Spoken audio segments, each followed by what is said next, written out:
kita lanjut ke bagian tata tertib. Nah, di bagian tata tertib, sebelum tata tertib ada langkah pembinaan. Kalian kan di sekolah itu dibina. Dibina ini adalah langkah-langkah pembinaannya. Yang pertama adalah pembinaan selama kalian di sekolah itu akan melalui 5 proses.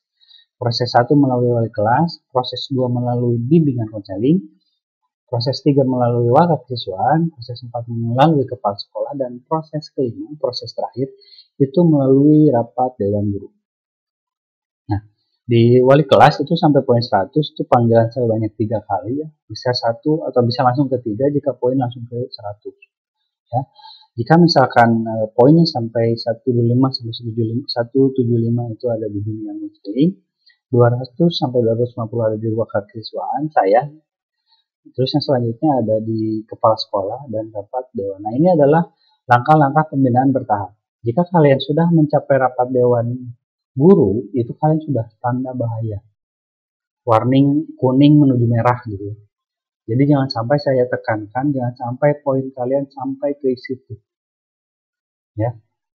Janganlah berbuat macam-macam, turuti tata tertib yang ada sehingga apa? Sehingga kalian bisa lulus, bisa naik kelas sesuai dengan program yang telah dicanangkan.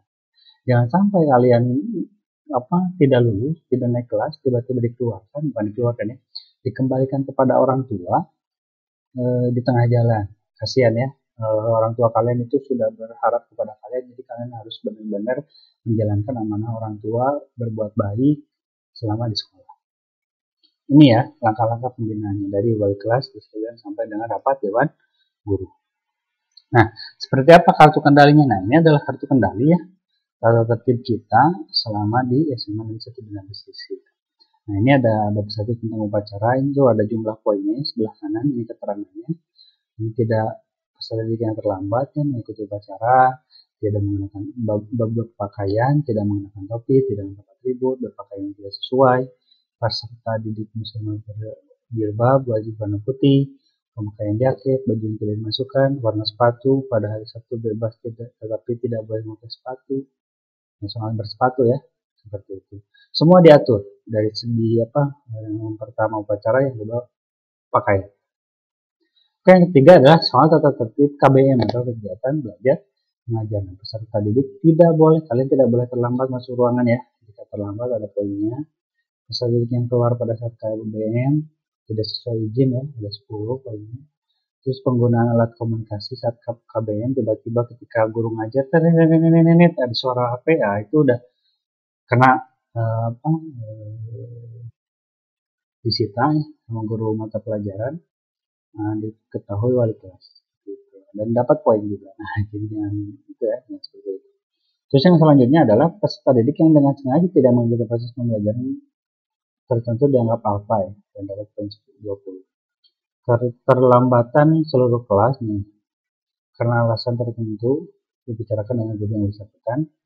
Perizinan, kalau kalian mau izin ya, ini catatan. Siswa yang tidak masuk tanpa keterangan dianggap alfa, 20 poin. Peserta didik hanya diberikan izin untuk alasan apapun paling lama 3 hari. Jadi kalian jangan minta izin 4 hari, seminggu, sebulan, 6 bulan izin ya, tidak ada itu.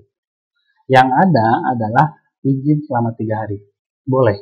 Tapi kalau lebih dari 3 hari itu jadinya alfa, kecuali kalau ada musibah, ya, jadinya alfa. Kenapa seperti ini ya? Kalian pun harus tahu kalian itu siswa. Kalau izin itu ya pikir-pikirlah, gitu kan. Selama itu tidak terlalu urgent, tidak terlalu penting, ya kalian sekolah saja gitu. Seperti itu. Lalu adalah yang ketiga, peserta didik yang sudah ditugaskan mengikuti sekolah tetapi tidak melaksanakan kegiatan, 10 poin. Selanjutnya adalah tentang keterlambatan ya. Tadi ada terlambat juga, kalau tadi dari segi mata pelajaran ini di awal pembelajaran jam 7:30 misalkan ya. Jam 7:30 masih ada yang datang terlambat. Nah, itu boleh masuk asalkan izin dari guru piket.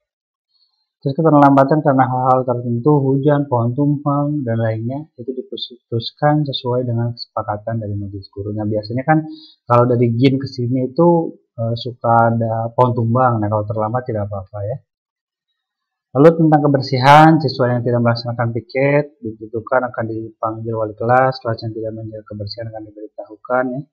Tidak membuang sampah. Nah, ini ya, kalian tidak boleh membuang sampah atau meninggalkan sampah sembarangan. Ya, mental membuang sampah itu harus kalian pupuk dari sekarang. Jadi jangan membuang sampah di mana-mana berserak gitu ya, depan kelas, sampah-sampah, terutama yang kecil, sampah-sampah dari permen, plastik-plastik permen itu di depan, itu tidak boleh ya. Lalu selanjutnya adalah kegiatan keagamaan. Peserta didik wajib menjalankan ibadah sesuai dengan agamanya. Setiap jadwal literasi wajib membaca Al-Quran ya. Terus pada bulan suci Ramadan seluruh peserta harus mengikuti kegiatan pesantren kilat dan muslim menyesuaikan. Poinnya 10. Dari segi penampilan, pertama rambut. Nah, nanti akan ada, saya biasanya setiap 2 bulan sekali itu mengecek rambut kalian. Kalau panjang nanti akan saya potong. Ya. Akan saya potong sesuai dengan aturan ini, yaitu 4, 3, 2. 4 atas, 3 samping, 2 bawah.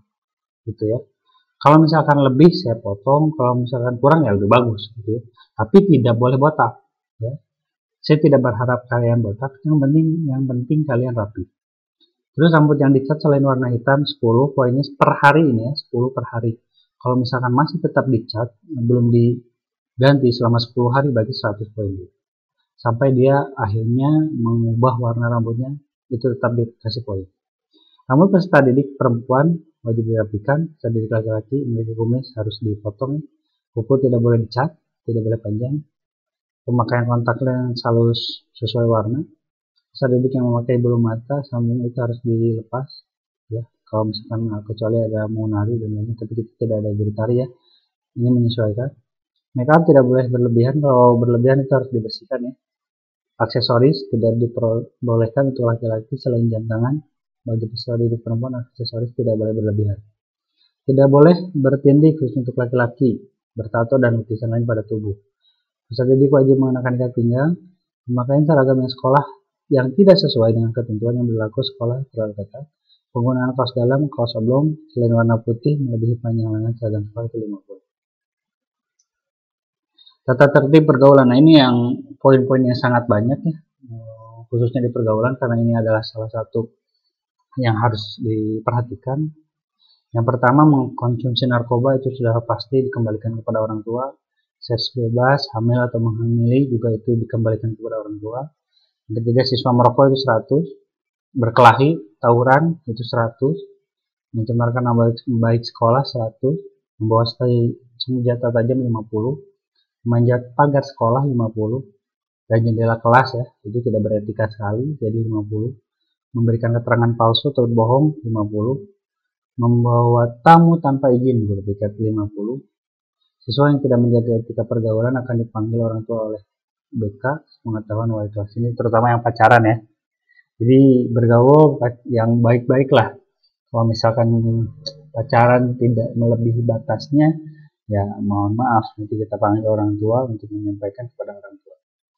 Yang selanjutnya adalah peserta didik melakukan pemerasan ini 50, peserta didik yang melakukan tindakan pencurian ini 100. Selanjutnya informasi dan komunikasi. Handphone berkamera ya, tidak dibenarkan kecuali izin dulu, tapi kalau misalkan ketahuan, sekarang ada poinnya 50. Yang kedua, membawa komik, DVD, pornografi ya, 100. Mengunggah foto nih ya, ini anak-anak sering ya, mengunggah foto, video atau dokumentasi di luar keperluan pembelajaran selama jam KBM di sekolah akan dikenakan poin 20. Peserta yang membawa alat elektronik lain akan disita dan dikenakan poin 10. Pihak sekolah akan mengadakan razia ya, dan kehilangan barang itu menjadi tanggung jawab dari yang bersangkutan atau siswa. Transportasi ya, yang memarkirkan kendaraannya wajib diparkir dengan rapi. Terus di lingkungan sekolah, tadi silahkan pungut sampah ya, yang terdekat. Radius 2 meter persegi, kalian harus lihat ada sampah, kalian pungut ya. Siswa wajib mengikuti apabila sewaktu-waktu akan ada gotong royong. Terus dari segi hubungan sosial, peserta didik wajib mengamalkan 5S. Apa itu 5S? Senyum, sapa, salam, sopan santun kepada guru, tenaga kependidikan, tamu, dan peserta didik lainnya. Artinya kalian harus sopan santun kepada guru. Ada guru kalian salam, senyum gitu ya. Seperti itu. Mau ke guru, mau tenaga kependidikan, mau ke tamu, nanti banyak tamu yang datang, kalian harus seperti itu. Ya datang-datang senyum aja, harus salah. Dan ke peserta didik yang lain pun jangan ini ya, harus sopan satu seperti biasa. Terus apakah poin tadi bisa diputihkan? Bisa dihapus? Bisa ya. Poin tadi bisa dihapus asalkan yang pertama ya, tidak mengulangi pelanggaran yang sama selama 3 bulan. Untuk poin sedang, untuk poin ringan. Untuk yang sedang 6 bulan, untuk yang berat itu 100, itu harus 1 tahun, tidak boleh diulang. Tapi kalau diulang ya nambah terus. Terus yang kedua, bagaimana cara menghapus? Yaitu mengerjakan kegiatan positif, ditindaklanjuti dengan usul wali kelas. Nah, kalau kalian ingin menghapus, kalian bilang ke wali kelas kalian akan berbuat baik apa, nanti akan kita timbang sejauh mana poin yang akan dinilai dari kebaikan itu, perbuatan itu. Misalkan, saya ingin berbuat baik, ingin membersihkan kelas atau fasilitas umum di sekolah. Nanti kita akan lihat. Nah, untuk kasus-kasus pelanggaran yang belum ada dalam tertib ini akan diproses, diberi poin sesuai dengan tingkat kesalahan dan dampak yang diakibatkannya. Jadi siap-siap kalau misalkan, tidak ada nih di sini, tapi merugikan bagi sekolah, kita bakal dikasih poin. Seperti itu ya. Nah, itu adalah tata tertib dari sekolah. Nah, ini adalah tata tertib selama pembelajaran daring. Nah, di sini seluruh pembelajaran daring dilaksanakan melalui web sekolah, yaitu belajar online. Kalian sudah dikasih ya situs ini, dan ada juga diakses melalui APK. Dan selanjutnya seluruh siswa wajib mengikuti ya, kalian harus wajib mengikuti. Siswa mengerjakan tugas-tugas di kelas dengan mandiri dan bertanggung jawab. Artinya bertanggung jawab ya, kalian harus kerjakan semua gitu ya.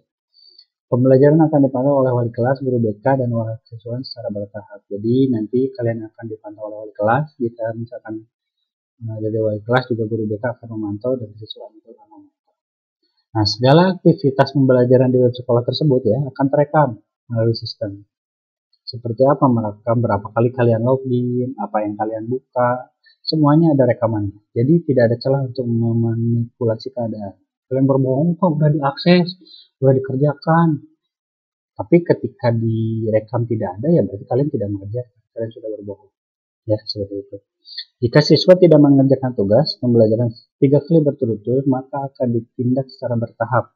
Teguran lisan, teguran tertulis, surat peringatan sampai siswa mengerjakan kembali.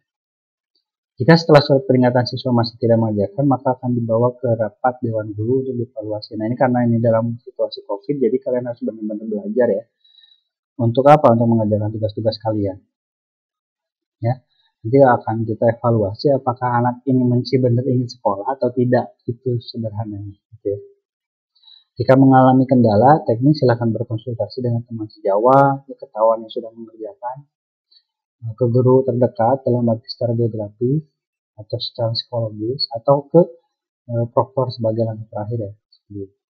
Nah, hal-hal yang tidak tercantum dalam tata tertib ini akan diputuskan bersama tim pembinaan siswa dengan kepala sekolah dan disosialisasikan kepada siswa di kemudian hari, gitu ya. Nah, itu adalah tata tertib pembelajaran daring.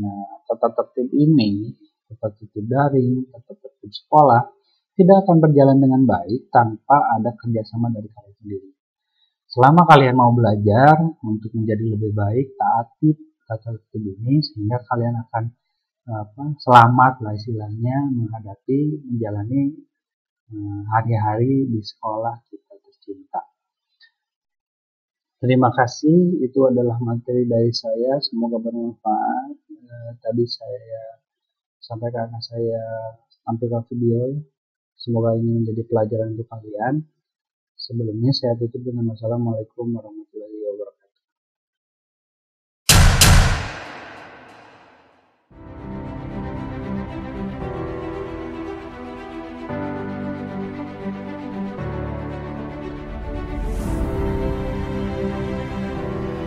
Orang sukses selalu mencari jalan.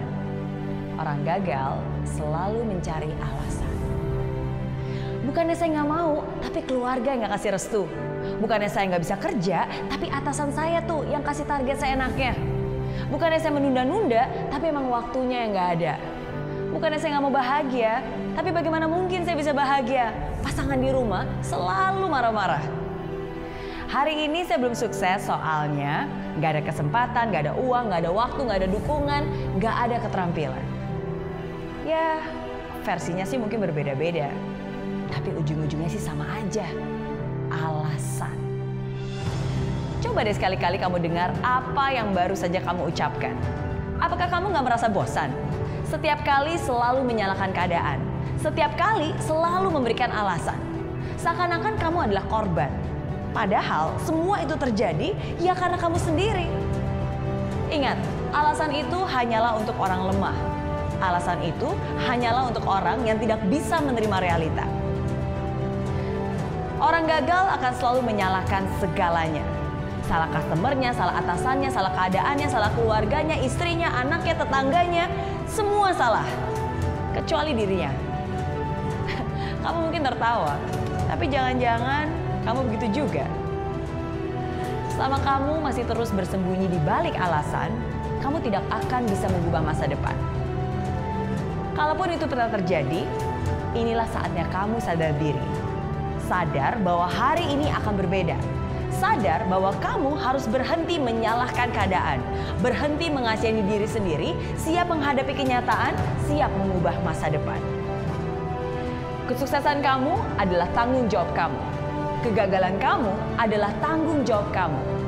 Dan kalau itu tanggung jawab kamu, berarti kamu bisa mengubahnya. Kalau kamu yang menyebabkan itu terjadi, berarti kamu yang memegang kendali. Jadi hari ini, buatlah tekad dan putuskan. Tidak ada lagi alasan, tidak ada lagi keraguan, tidak ada lagi penyesalan. Apapun yang terjadi, berjanjilah, saya akan selalu cari jalan. Karena hidup saya adalah tanggung jawab saya.